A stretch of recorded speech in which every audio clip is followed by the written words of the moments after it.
Some people seem to glide through life like they have a cheat code. Opportunities chase them down, money sticks to them, and great relationships just fall into place.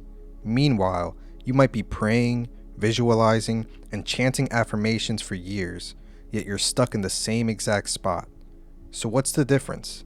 It's a secret that's almost frustratingly simple. The ones who succeed stopped asking for a miracle. They stopped begging a universe they thought was separate from them. Instead, they flipped a switch inside, activated their inner authority, and became the miracle. For centuries, we've been taught a way of praying that is completely backward. It's all about petitioning, asking, and pleading with a distant God or universe that you have to convince to give you things. But this spiritual begging just makes the problem worse. Think about it carefully.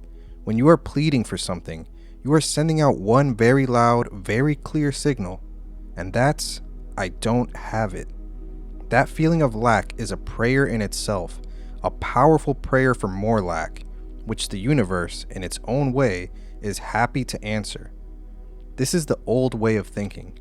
It's the mindset of a servant asking a master for a favor, not a co-creator stepping up and claiming what's theirs. You see it everywhere. People praying for money while being terrified of losing the little they have.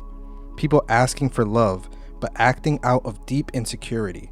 Nothing changes for them, because their actions and feelings cancel out their words. The universe doesn't give you what you want. It gives you who you are.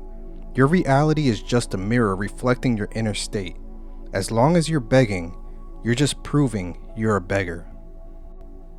Activating your inner authority isn't about learning a new trick to get stuff.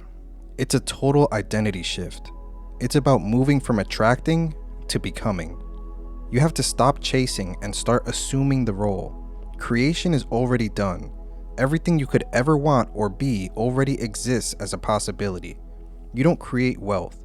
You simply select the reality where you are wealthy. This means you have to stop asking, what do I want to get? And start asking the most powerful question there is. Who do I choose to be? This is the hidden secret that people who master their reality understand. The universe doesn't care about your wish list. It responds to who you've decided to be.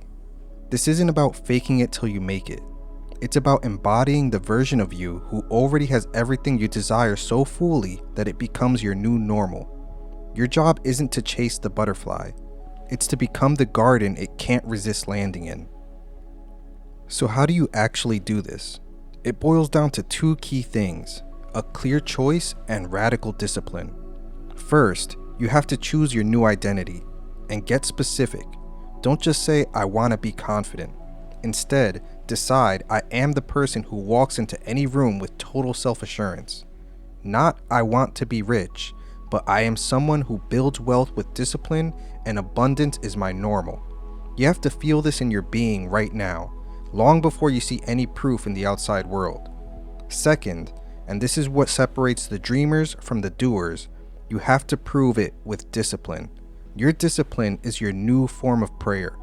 Every single action you take is a vote for your new identity. When you say you're abundant, but then you nervously check your bank account 10 times a day, you just cast a vote for lack. When you say you're secure in love, but then spiral into anxiety waiting for a text back, you just voted for insecurity. Real discipline is prayer in action. It's having the self-control to do the things that your new identity would do, day in and day out. It's about cutting out the old habits that don't match. The person who is truly abundant stops obsessively watching the stock market.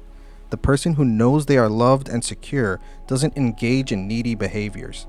These acts of disciplined self-respect prove to yourself and the universe who you've decided to become.